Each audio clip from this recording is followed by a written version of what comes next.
Hello everyone, I'm Emma, and I'm your storyteller for today. Tonight's chapter is called The Little Boy Who Lost His Tooth. Once upon a time there lived a little boy who had a wobbly tooth, and he didn't know how he could get it out. His mummy and daddy had explained that all wobbly teeth fall out eventually and make room for the big teeth that come afterwards, and that you'd keep big teeth for the rest of your whole life. And to top it all off, if you've looked after your baby teeth, when you fall asleep, if you wrap your baby tooth up carefully and put it under your pillow, the tooth fairy will come and swap your tooth for something lovely. It might be money, or it might be a lovely note or a gift, but either way it will be something lovely to let you know they've come and taken your tooth away. No one seems to know for sure, but it is thought that the tooth fairies take the teeth to be transformed into fairy dust, and so baby teeth have magic within them. The little boy knew of all this to be true, so when he got his first wobbler, it was very exciting. But this wobbler had been wobbly for ages, and so the little boy wondered how he could get it out, as he was finding it quite annoying now. And so this night, when the little boy closed his eyes, he was already thinking of this as he drifted off to sleep. Just as he was about to drop off, he looked round his bedroom one last time and saw his toys. He stretched and yawned, and cuddled his favourite toy into him. It was Reggie Raw, the dinosaur. And so the little boy and Reggie Raw drifted off into a peaceful slumber. Once they were there, the little boy and Reggie Raw opened their eyes. They were together in the same dream, which was wonderful.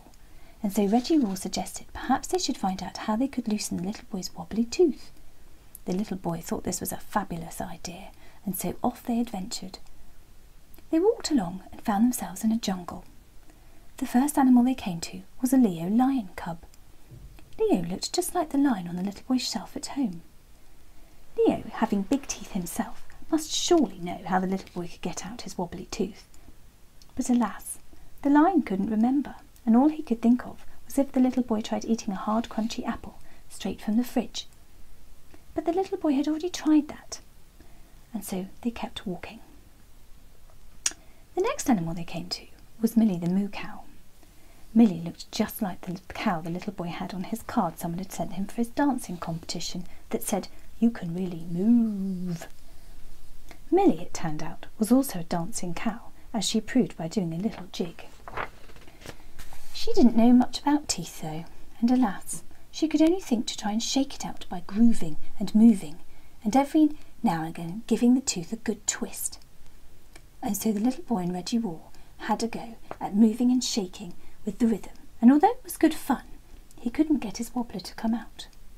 And so, although he had tried, still the tooth did not come out, and so they carried on walking. The next animal they came to was a crocodile called Crickle.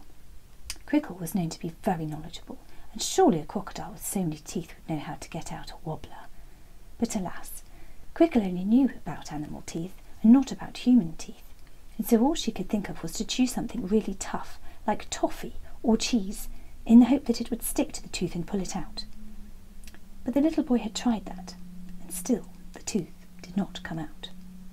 And so they carried on walking. The next animal they came to was Lucy Limpet. Lucy, although small, was mighty indeed, and she had previously proved herself to be most useful. But alas, in now having no teeth herself, Lucy Limpet didn't know much about teeth, and all she could think of was to stick something like a sucker to the tooth and hope it would suck the tooth out.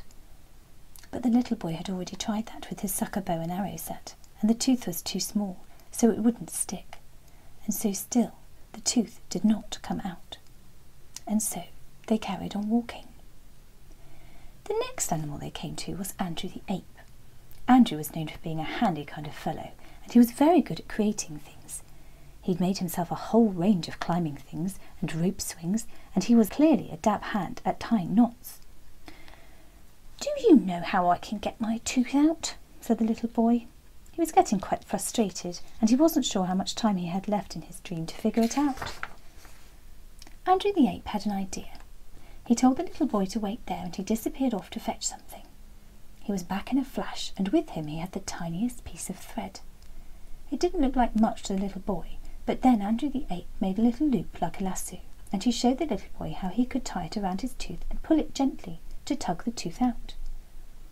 The little boy had heard people used to do something like that in the olden days, where they had tied the other end to a door handle and then swiftly closed the door to pull the tooth out. But this didn't sound like much fun to the little boy, and so this wasn't something he fancied trying. "What about if you tied it to something fun?" asked Reggie Raw, "like one of your planes or a toy car?" Thought the little boy. That did sound more interesting. And then he had an idea. He would use his remote-controlled Jeep. It had a little hook on the back to attach things like a trailer. What if I attach a thread to my tooth, and the other end could go on my Jeep, and then I could control my Jeep to pull it out? "Wow, now that's a big idea," said Reggie Raw. And just like that, the little boy opened his eyes, and he was back in his bedroom, still clutching Reggie Raw the dinosaur. What an exciting dream, thought the little boy, and he stretched again, and yawned. And then he felt something strange in his mouth. His wobbler! It was gone! The little boy sat upright, looking where his wobbler had been. He looked about himself, and there, in a line on his shelf, were Leo Lion, Millie the Moo Cow, Quickle the Crocodile, Lucy Limpet, and Andrew the Ape, all in a neat row. And strangest of all was in front of them was a thread, with a thread tethered to the back, was the little boy's remote-controlled Jeep, and Andrew the Ape had the controller. The little boy rubbed his eyes in disbelief, and there, right next to him on his pillow, lay the little boy's first wobbly baby tooth. And that's the end of tonight's chapter. Night-night. See you soon. Sleep tight.